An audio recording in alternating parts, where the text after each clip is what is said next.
माननीय सदस्य श्री ईसा खान चौधरी जी। ईसा खान चौधरी जी। Honorable Chairman, sir, today I would like to bring your attention to some salient features with regards to the government's Jal Shakti Ministry's current budget regarding flood and erosion control. Flood and erosion control, there are 4 schemes that are in the budget. Flood, number 1, flood. Number 2, flood management programs. Number 3, flood management and border areas programs. And the 4th category is river basin management. These particular schemes deal with embankment protection and flood control. I want to compare the effectiveness of this year's budget by comparing the current budget allocation of the Narendra Modi-led NDA government to the budget allocation during the time of the last UPA government. Here are some vital conclusions. First, despite a 12-year gap, this year's NDA government's flood and erosion control budget allocation of 800 crores is actually 298 crores less than what the UPA had allocated in 2013-14 during its last term, which was an amount of 1,098 crores. This is not just a reduction, Chairman, sir. It is a deliberate cut in funds in absolute terms on river and coastal flood control and embankment spending throughout our nation. Second, the cost of disaster mitigation has skyrocketed due to inflation. And in the last decade, our nation is facing more natural disasters, more floods, and more erosion due to the worsening impact of climate change. Yet, against all logic, the Modi government has slashed flood and erosion control budgets instead of increasing them. Factoring in inflation, the 1,098 crores that the UPA government allocated in 2013 is worth nearly 2,000 crores today. But instead of increasing investments in disaster management, the NDA has cut it down to a meager 800 crores.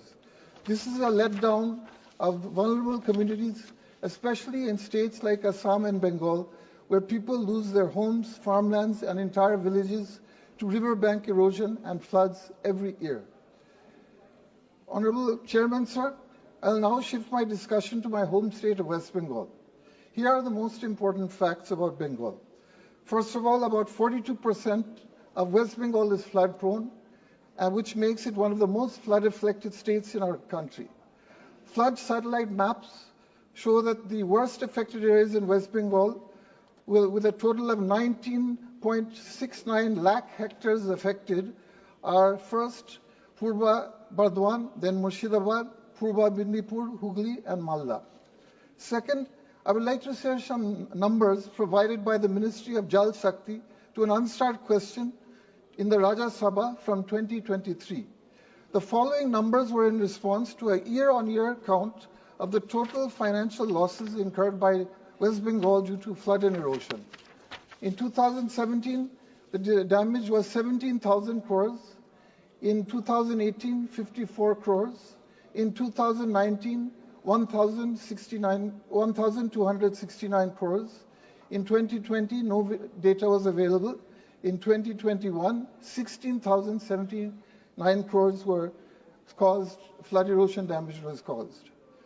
Honorable Chairman, these are just not numbers. These figures represent the destruction of farmland, agricultural crops, fisheries, homes, roads, and schools, community hospitals, mosques, and temples washed away as land is eroded and literally falls into the Ganges and its tributary rivers. These figures represent only some of the crushing losses. What these figures do not show is the effect of landless families on landless families who become landless refugees without a permanent home.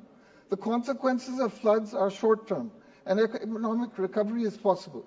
But the effects of slow riverbank erosion are permanent in nature, with the entire socio-economic structure is damaged, and the affected population has to move, settle, and create a livelihood somewhere else. Third, Chairman, sir, the Farakka barrage It's a central project built in the 1970s to divert water flowing into Bangladesh into our own Bhagarati and Hooghly rivers to maintain Kolkata port navigability. This project is directly responsible for worsening the erosion crisis in districts like Malda and Murshidabad, where my parliamentary constituency of Malda Dakshin lies. The presence of the Farakka barrage causes a buildup of 64 crore tons of silt annually and has changed the course of the Ganges and has resulted in devastating erosion in both districts. After the construction of the Farakka barrage, more than 350 square kilometers of fertile land has been completely swallowed by the Ganges in Malda district, and 500 kilometers square of fertile land has been wiped out in Murshidabad district, displacing lakhs upon lakhs of people. During the UPA regime, from 2005 onwards, the center took direct responsibility for anti-erosion measures caused by the Farakka barrage. 40 kilometers upstream of the barrage into Malda and 80 kilometers downstream into Murshidabad from the Farakka barrage. This is shown by the UPA government's allocation of 214 crores in the 2013-14 budget that was given to the Farakka barrage. The current NDA government has abandoned this policy, which is shown by this year's small allocation of 69 crores. Please conclude. Please give me 2 minutes. Speaker. No. 1 minute to conclude. While the center boasts of providing West Bengal with funding of 1,051 crores, 0.96 crores under the flood management program component of FMBAP, let us dissect reality. Out of the 17 projects sanctioned for West Bengal, only 4 have received funds amounting to a meager 42.8